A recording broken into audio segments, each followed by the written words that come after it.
America, get ready for some government shakeups.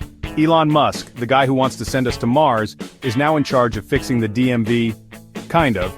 Okay, not really the DMV, but something way bigger and more complicated. The entire federal government. Trump put him up to it. Apparently, draining the swamp wasn't enough. He wants to give it a full-on Musk makeover. Now, Musk is known for doing things his way.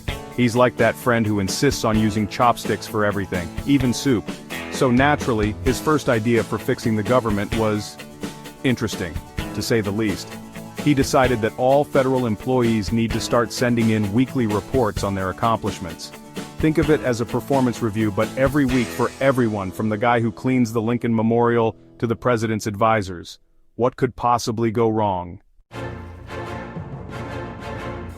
Imagine you work at the Pentagon, surrounded by top-secret documents and enough firepower to make a dictator blush.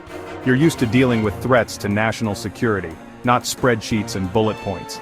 Suddenly, an email pops up in your inbox. It's from the Office of Personnel Management, OPM, and it politely requests that you list 5 things you achieved last week. 5. You'd think a rogue AI had taken over the system. This is the government, where progress moves slower than a sloth in a snowstorm.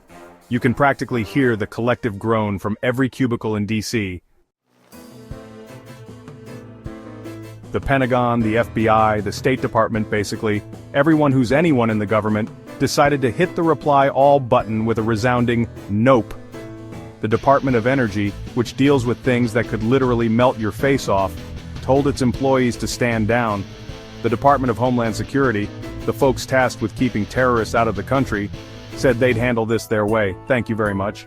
Even the Department of Health and Human Services, which is usually about as exciting as a pamphlet on dental hygiene, put its foot down. They told employees to disregard the memo. They realized that asking scientists working on a cure for cancer to justify their existence every week might be a tad counterproductive. Section 4, Musk Unchained Tweets and Tantrums. Now, Elon Musk isn't exactly known for his patience. He probably gets impatient waiting for the microwave to reheat his coffee. So you can imagine how well this whole government not immediately obeying his every command thing went over. He took to what is now being called X, the social media platform he owns, to express his, shall we say, displeasure. The tweets were a sight to behold. They were a mix of Silicon Valley jargon, thinly veiled threats, and enough exclamation marks to make a teenager blush. It was like watching a billionaire drag queen try to win a Twitter war with a government agency. Section 5, Trump weighs in, memes over merit. The cherry on top of this bureaucratic sundae of absurdity was, of course, Donald Trump. Now, Trump is no stranger to using social media to express his, let's call them unconventional, views. In this case, he decided to show his support for Musk's plan by tweeting out a SpongeBob meme. Yes, a SpongeBob meme. Look, we're not political analysts here, but even we can see that using a children's cartoon to address a major policy change in the federal government is a choice.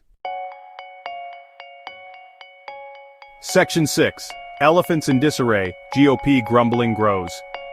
Even some Republicans, usually Trump's biggest cheerleaders, started shifting uncomfortably in their seats. Senator John Curtis from Utah, a man so polite he probably apologizes to telemarketers, actually publicly asked Musk to show a little compassion. He pointed out that federal employees are, human beings with lives and feelings, and probably a stack of unfinished paperwork taller than Trump Tower. But hey, who needs compassion when you have deadlines and efficiency metrics, right? Section 7. Morale in the mud. Is anybody happy? So, how's all this playing out for the people who actually work in the government? Well, imagine being told you have to justify your existence every week by a guy who probably spends more time on Twitter than you do sleeping. Morale is about as high as a snake's belly in a wagon rut. People are stressed, confused, and wondering if they should start polishing their resumes.